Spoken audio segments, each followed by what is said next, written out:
Okay, so let's go. So to start with, let's just go back in time a little. In 2010, there was this announcement of a new project called Strangers in the Night, and eventually the same lineup of this project recorded the Temple of Rock album. So can you tell us what happened in the meantime? What happened in which meantime? Between the announcement of the Strangers in the Night project and the release of the Temple of Rock album? Okay. Yeah, okay. Well, it's like Herman Werbel and we became neighbors, and so and also Pete Way, he was hanging out in the area, Hmm. and I was, you know, jamming with Herman, and we asked Pete to join us jamming, and I wanted to play Strangers in the Night material. I hadn't played for a long time, and so you know, and then we added some Scorpions, and anyway, we decided to make it a touring project, and call it Strangers in the Night. And at the same time, I was in the recording studio doing a demo with Michael Voss, and then when I came, when I played some of the demo to Pete and Herman, they wanted to be the rhythm section. And so while I was doing the demo, I asked Michael Voss to help me, if he could help to with some vocal guides. And so he started singing, and I went like, "Wait, you can sing. Why don't you sing the album?" And so we started working together on it. And then Herman and Pete, they became the rhythm section, and so we recorded most of Temple of Rock with Herman and Pete. Okay, great. And so the album was published under the name Michael Schenker and not Michael Schenker Group. Was it because Gary Barden was not a singer on it? Well, it's like it's about at this point in time, it's more like I'm celebrating the you know, kind of. First of all, it's a summit. I'm looking back and looking at all the things I have done, and so it's about Michael Schenker.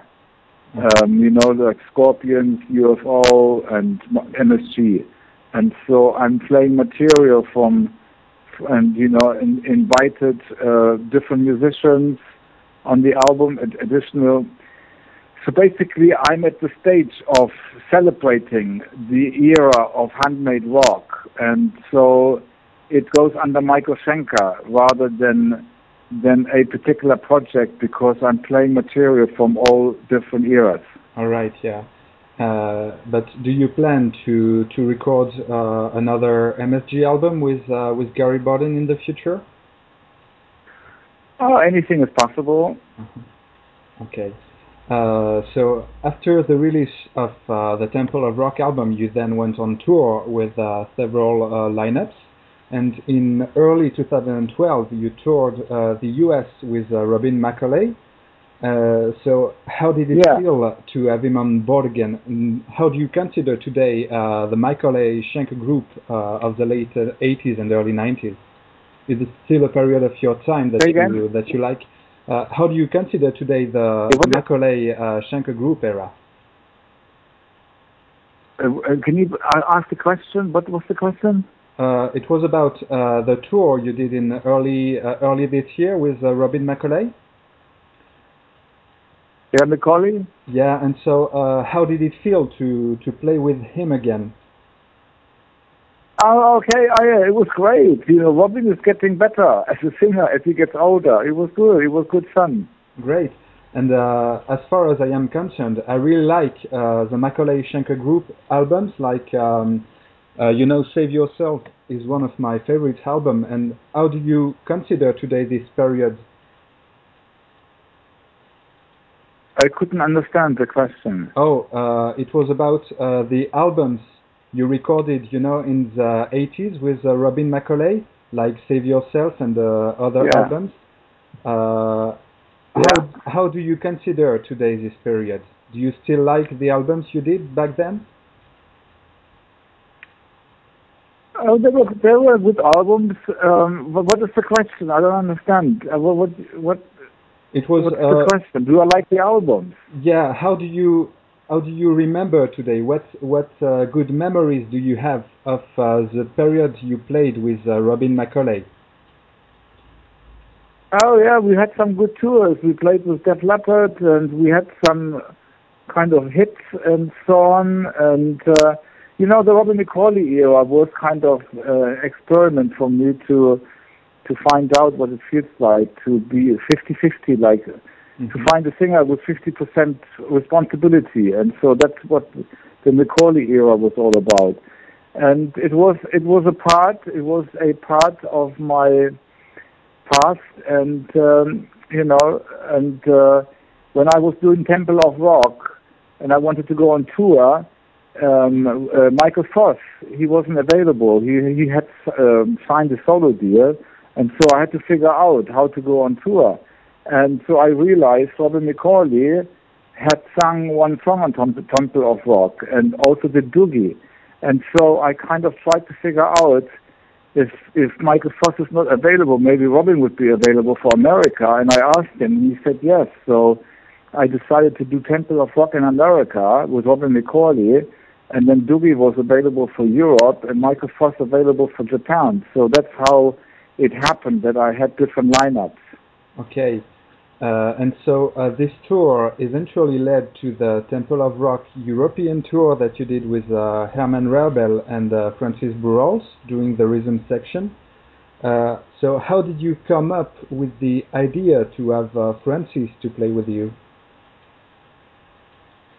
Oh, because I asked Herman, what is Francis doing these days? And he says, I don't know. And so somebody called him up, and we asked him, would he be interested in doing a Left Drive reunion with Herman and Michael? Mm-hmm. and so he said, yeah, and so we had him in. Great. So I personally had the chance to see you in Lyon last May, and the show was simply amazing, full of energy and virtuosity. So are you happy with how the European tour went? I couldn't really understand the question. Oh, I just said that I saw you playing a concert in Lyon in early May. You remember playing in Lyon in France? Yeah. So the show was just amazing, and it was basically the same for all the tour dates you did in Europe. Are you happy with this European tour? Oh yeah, the European tour went really good. Great. So we had the chance also to see you playing several kinds of your flying V's, from your personal collection.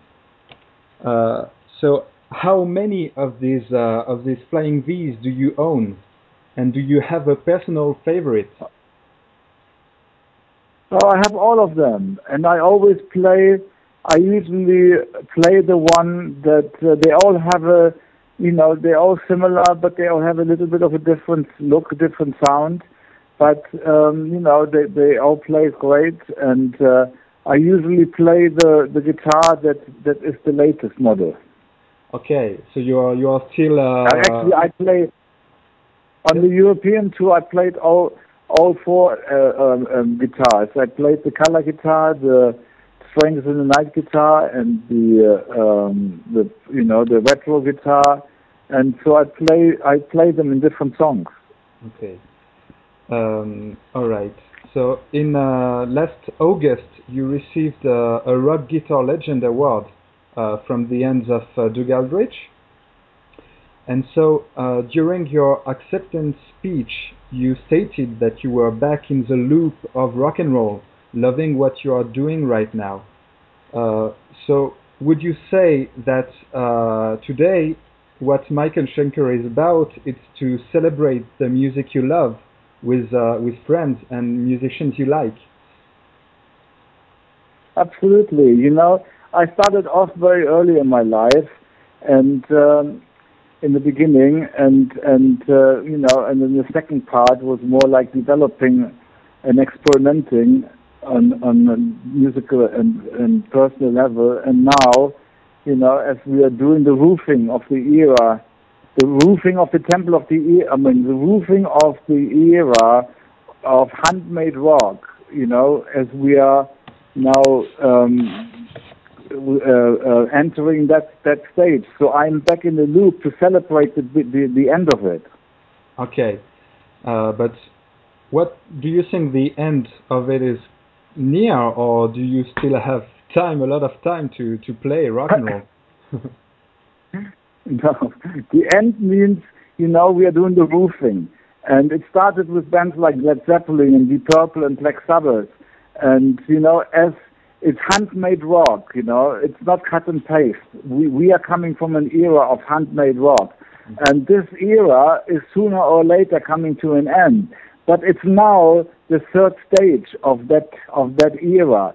And I'm celebrating, you know, for many years to come, I'm celebrating this era.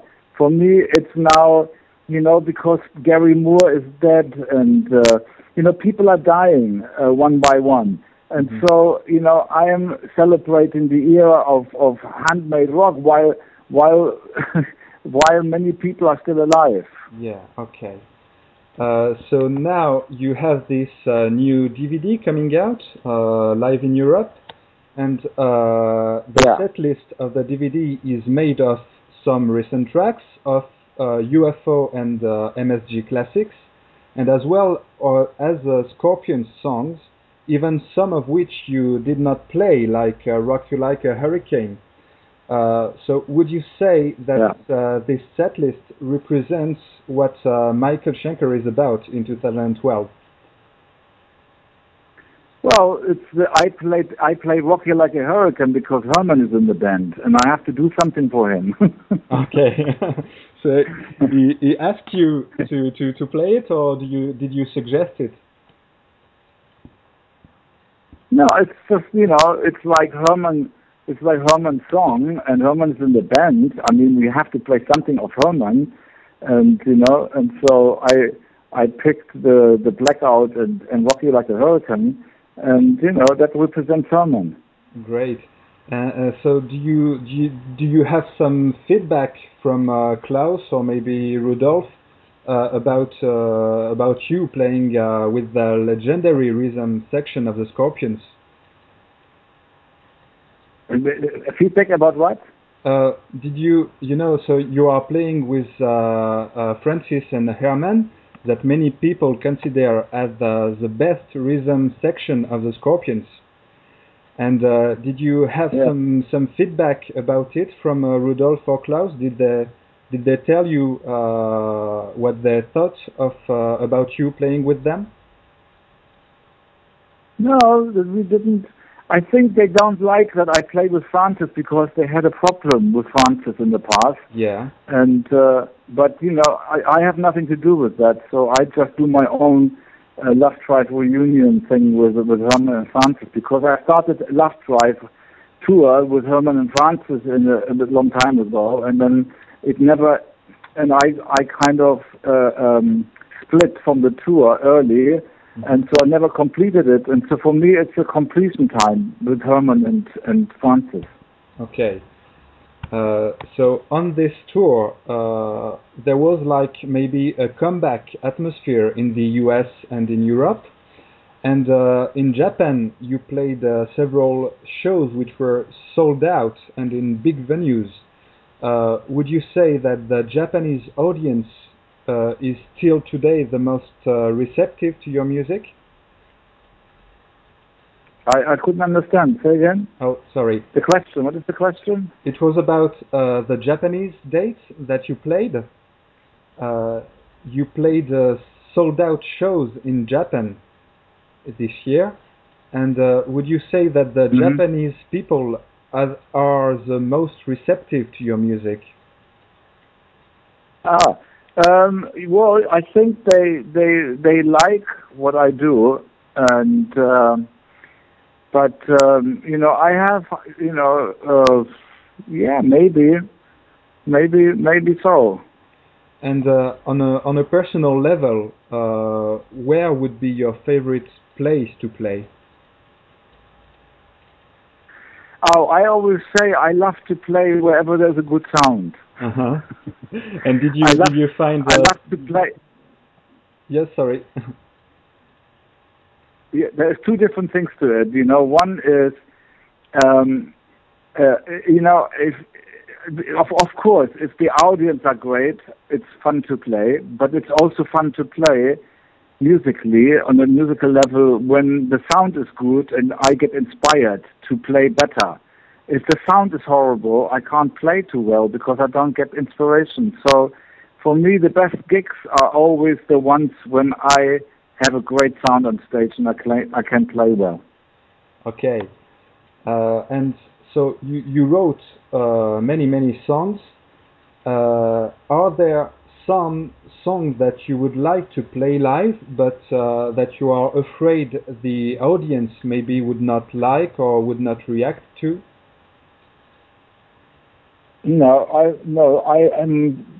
I play slightly different sets when I play with different lineups, and so when I play with Gary, I play all the MSG stuff. So sooner or later, I get to play everything. Great. So on this new DVD, we can see the Michael Schenker Group logo. So does it mean that the lineup with Wayne, Herman, Francis, and Doogie will be recording new albums under the name MSG?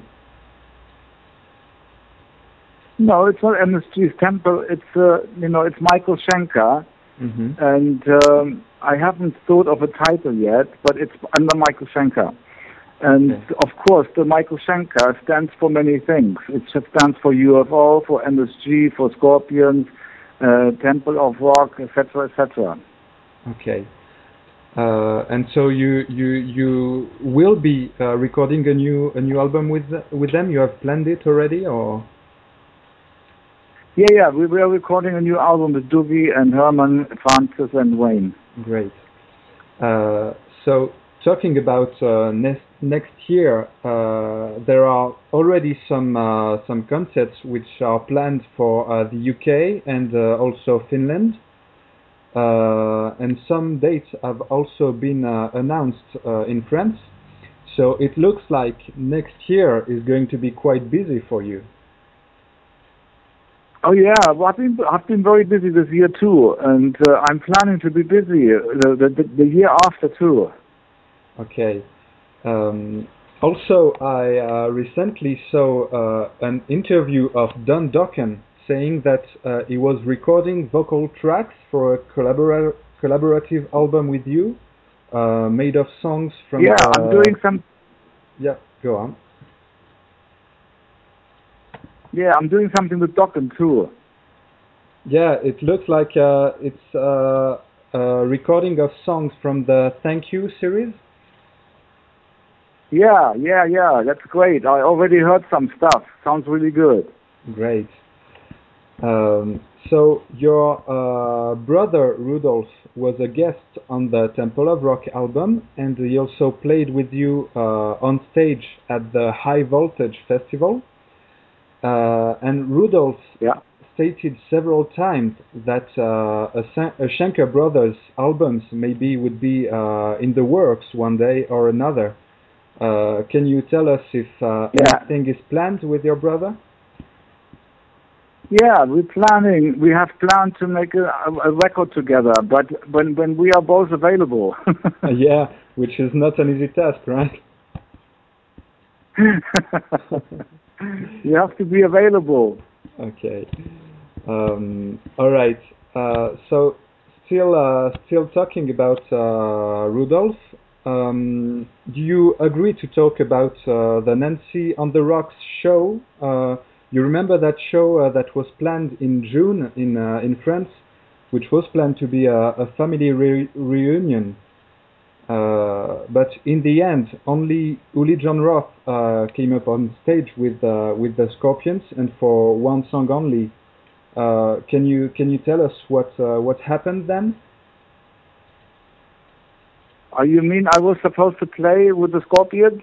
Well, you know, there was this big announcement, of a family reunion with Herman Rabel, Uli John Roth, and yeah, I don't know.